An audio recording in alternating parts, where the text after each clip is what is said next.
Untuk Eropa itu misalnya gini, lada. Untuk pasar Asia lebih banyak menggunakan lada putih. Tapi sementara untuk Eropa, mereka lebih suka dengan lada hitam. Meskipun bahan bakunya sama-sama dari pohon lada. Untuk ekspor, alhamdulillah kita juga produk kita sudah ada di Singapura, di Taiwan, di Belanda, sama terakhir kita di Portugal. Dan ini di Korea on progress.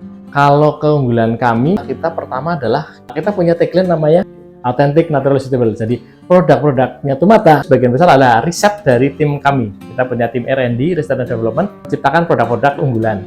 Kedua adalah natural. 100% produk kami diproduksi dari bahan-bahan natural tanpa bahan campuran kimia apapun. Dan yang ketiga adalah sustainable. Produk kami itu berkelanjutan, mulai dari petani-petani rekanan kami, kemudian sampai pekerjanya, kita menggunakan pekerja-pekerja lokal, petani lokal, yang kita bersama untuk keberlanjutan. Kalau saya punya prinsip gini Mas, jadi branding atau produk apapun, kita dari beberapa teman-teman mentor yang sudah dahulu di bisnis, kita punya prinsip namanya Sigma Kebahagiaan. Jadi produk-produk Tumata itu isi bagus, kemasan juga harus bagus. Jadi saya berharap teman-teman yang membeli produk Tumata, pertama lihat kemasannya, kemasannya udah bagus. Begitu dibuka, dalamnya juga bagus. Nah, ketiga, ketika itu diseduh, dirasakan, rasanya enak. Jadi 3 kali orang mendapatkan kebahagiaan ketika membeli produk Tumata. Produksi semakin banyak pun kualitasnya harus tetap dijaga. Jadi kalau misalnya kita harus ngukur kekuatan kita, jangan sampai kita asal menerima order banyak, tapi sebenarnya kita nggak punya kekuatan untuk memproduksi banyak. Itu akan jadi bumerang. Kalau bisa ketahui potensi kita, kekurangan kita, dan kelebihan kita. Jadi ketika ada orderan banyak, ternyata kita nggak sanggup, mending kita menolak itu daripada kita tetap menerima akhirnya menurunkan kualitas. Kalau kita prinsip seperti itu. Selamat pagi, perkenalkan saya Christian Adi Pranoto, saya owner dari Tumata Indonesia. Tumata itu inspirasinya dari bahasa Jawa yang berarti tumoto kalau bahasa Jawa daerah timur, atau kalau barat ngapak ya Tumata atau tertata dengan baik. Itu perusahaan yang saya dirikan, saya rintis, fokus untuk mengembangkan produk rempah Nusantara. Awalnya karena basic saya dulu sebagai fotografer di salah satu media nasional, kita sering belusukan, ketemu dengan banyak petani rempah, dan ternyata potensi rempah Indonesia, khususnya di Banyumas Raya, itu cukup bagus dan belum banyak yang menggarap rempah jadi turunan dalam produk barang jadi. Sebagian bahan-bahan rempah itu dikirim ke luar kota dalam bentuk raw material. Nah, awalnya seperti itu. Jadi kita mencoba memproduksi rempah-rempah asli dari Banyumas Raya, kita kemas dalam produk yang sudah hilirisasi istilahnya. Total itu kita ada 36 produk. Kita fokus kayak misalnya lada putih, lada hitam, itu ada ya kita jual dalam bentuk ada botolan, dalam butiran, dan juga bubuk. Juga ada lada putih saset, kita pakai brand namanya Merica Jawa. Kemudian ada rempah campuran, itu ada wedang rempah, semacam kayak wedang uwuh tapi rempahnya lebih banyak. Kita ada 12 rempah, udah plus gula batu. Kemudian ada wedang rempah yang pakai bibek, ada rempah yang estetik, dan juga ada kopi rempah. Kemudian kita juga bersama dengan beberapa kelompok tani, misalnya kita melakukan pengawasan untuk gula kelapa aren dan gula kristal aren. Bahan baku itu 90% itu dari lokal sini, dari Banjarnegara, Purbalingga, sama Banyumas. Hanya kayu stang kita ngambil dari Madiun, lainnya asli Banyumas Raya. Untuk proses produksinya, kita dari petani, kita ada kelompok-kelompok tani yang bermitra dengan kita sortir, kemudian kirim ke tempat produksi kami, kita cuci sampai bersih. Setelah itu kita potong dengan mesin biar ukurannya seragam. Setelah itu kita jemur pakai solar dome. Jadi penjemuran kita bukan di tempat terbuka, tapi kita pakai solar dome untuk menjaga higienitasnya. Setelah di solar dome sampai kekeringan sekitar 14% kadar airnya, kita masukin ke dalam oven kita, oven hingga kekeringan di bawah 10% untuk menjaga kualitas dan juga kadar airnya. Setelah di oven, berbagai macam rempah itu akan kita racik. Kebetulan yang racik di sini adalah ibu-ibu tetangga, diracik, kemudian dikemas kecil-kecil, selanjutnya di packing besar, di packing box, dan selanjutnya di packing besar.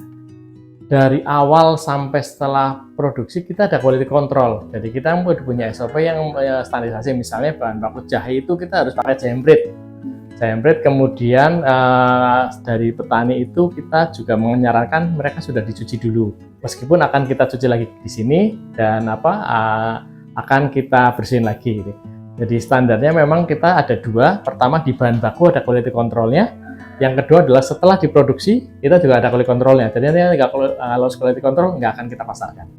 Ada dua tipe. Kalau misalnya kayak di lada bubuk kita ada dua grade. Yang grade A atau grade paling bagus kita pakai namanya lada putih premium. Kita botolnya adalah pakai botol yang kaca.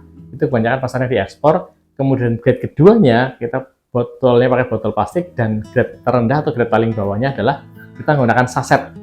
Betul, kita ada tiap produk misalnya ada rata-rata dua varian, satu produk reguler atau medium, satu lagi produk premium. Kita menggunakan teknologinya adalah dimulai pengovenan sampai pengemasan. Kita pengemasan pakai mesin-mesin yang udah pakai conveyor untuk menjaga kualitasnya dan kerapihan. Kedua, untuk oven kita pakainya food dehydrator, jadi warna rempahnya tidak berubah, tapi nutrisinya tetap. Kalau 1 bulan produksi wedang rempah kita itu bisa di angka sekitar 2.600 box per bulan. Sementara untuk saset itu bisa, untuk yang lada saset itu berarti 40.000 saset per bulan. Khusus untuk yang lada saset kita udah pakai mesin yang cukup modern, itu sehari bisa antara 8 sampai 10.000 saset per hari. Kalau untuk wedang rempah, alhamdulillah karena sekarang permintaan lagi tinggi, hampir setiap hari. Kecuali hari Ahad kita libur. Tapi untuk lada kita enggak, karena sekali produksi itu bisa langsung produksi banyak, mungkin biasanya seminggu 2 kali. Permintaan paling besar untuk lokal itu di kota-kota besar adalah merica bubuk yang botol plastik, kemudian untuk wedang rempahnya adalah wedang rempah kemasan estetik dan travel pack yang paling banyak. Kalau selama ini pemasarannya kita masih konvensional, masih offline, kita menggunakan jaringan teman-teman distributor di beberapa kota besar. Seperti Jakarta, Bogor, kemudian di Semarang, di Muria Raya, dan terakhir kita akan mencoba masuk ke Purwokerto. Jadi sementara masih offline. Untuk ke depan mungkin kita rencanakan untuk pemasaran secara online, kita lagi bangun timnya dan menyiapkan tempat untuk online-nya. Pasar ekspor itu sebenarnya sekarang lebih mudah dibanding zaman-zaman dulu, karena sekarang kita bisa mengekspor cuma 1 box itu pun bisa. Nah, ini yang perlu teman-teman UMKM bisa pelajari dan bisa belajar dari itu adalah, pertama adalah tentukan market atau buyer kita. Cari buyernya. Ketika udah ketemu buyernya, kita diskusi dengan mereka, kebutuhan mereka apa yang bisa kita lengkapi, kemudian kita lengkapi prosesnya, udah langsung ngirim. Jadi kayak sama kayak ke Singapura, turun ke Belanda, kemarin ke Portugal, kita juga ngirimnya nggak dalam bentuk kontaineran, tapi cuma berapa puluh box kita kirim ke pengiriman luar negeri, sudah seperti aja. Dan pasar di ekspor itu ternyata juga lumayan, dan sekarang banyak buyer-buyer dari luar yang membelinya nggak kontaineran, misalnya berapa ratus box, 200, 300 box. Presentasinya di 90-10, dari 90-nya pasar lokal, kita pasar ekspor 10%. Yang pasti adalah legalitas. Legalitasnya itu harus lengkap. Pertama izin-izinnya, kemudian halalnya, BPOM-nya. Kemudian kalau mau ke pasar Eropa itu harus ada namanya HACCP. Itu standarnya mereka. Jadi emang izin-izin itu izin wajib yang harus ada ketika kita melakukan. Ketiga adalah bahasa. Jadi untuk produk yang pasar luar dan pasar yang lokal itu harus menggunakan bahasa mereka. Misalnya ke Eropa berarti pasti bahasa Indonesia dan bahasa Inggris. Nah itu. Kemudian yang lebih penting adalah setiap produk itu ketika ekspor, apalagi Eropa atau Jepang, itu adalah ada nutrition fact. Itu. Jadi di kemasan-kemasan itu banyak hal yang memang harus diperhatikan untuk pasar-pasar di luar negeri. Karena tiap kebijakan tiap negara itu berbeda-beda. Kalau potensi produk rempah Indonesia di pasar lokal itu sangat-sangat luar biasa. Karena banyak rempah yang itu hanya ada di Indonesia dan tidak bisa tumbuh di negara lain. Dan sementara kebutuhan-kebutuhan kayak pasar luar negeri juga membutuhkan banyak rempah. Sekarang gaya hidup modern orang-orang Eropa, kemudian orang luar negeri yang menggunakan kembali ke alam itu mereka sangat membutuhkan rempah-rempah dari negara kita. Jadi potensinya sangat bagus dan tiap tahun grafiknya adalah terus naik. Kalau dari tiap-tiap negara berbeda-beda untuk keminatannya. Nah, itu jadi untuk kayak pasar Eropa memiliki sangat-sangat butuh dengan lada hitam. Kemudian yang sekarang lagi in banget adalah kopi. Kopi juga ternyata permintaan dari luar negeri luar biasa itu, baik yang specialty maupun kopi-kopi yang raw. Kalau paling banyak diminati kalau bagi teman-teman yang punya kafe di luar itu mereka adalah specialty, terutama adalah kopi Arabica.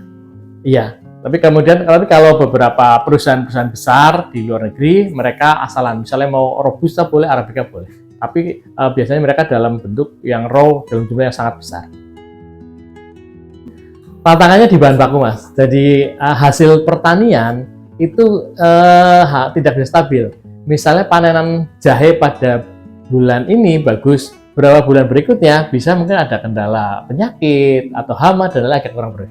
Jadi memang kendala kita adalah di bahan baku. Nah, pentingnya quality control di bahan baku adalah itu. Kita memastikan bahan baku yang masuk ke Tumata itu sudah perlu dalam proses sortasi dulu.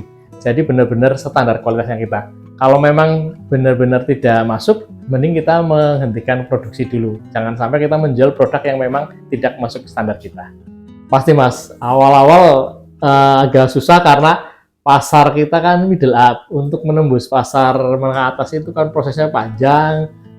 Pernah berbulan-bulan itu nggak ada penjualan, pernah mengalami proses itu.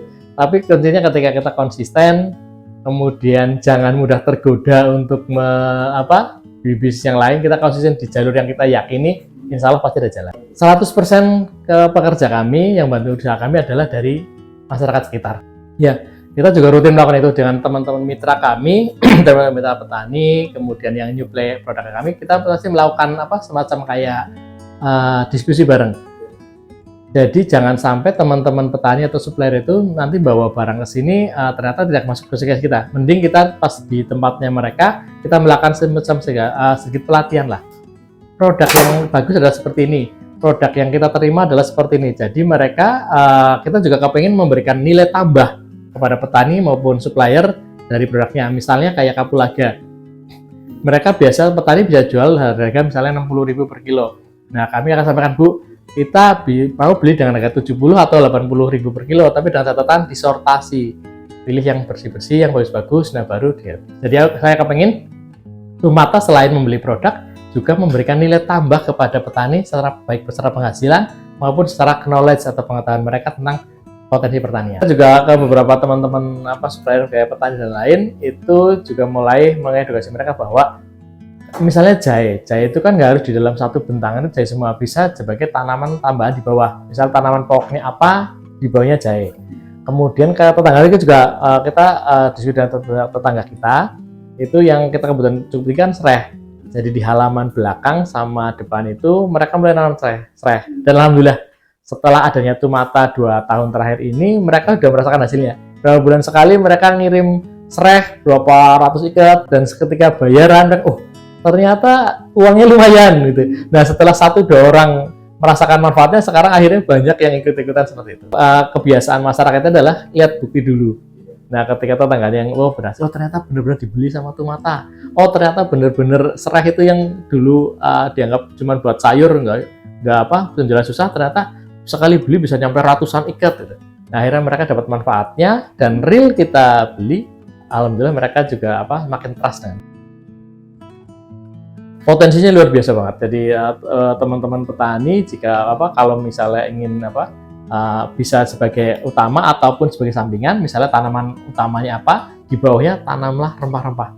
Itu potensinya juga luar biasa, dan kebutuhan masyarakat sekarang gaya hidup yang kepengen semakin sehat itu semakin tinggi.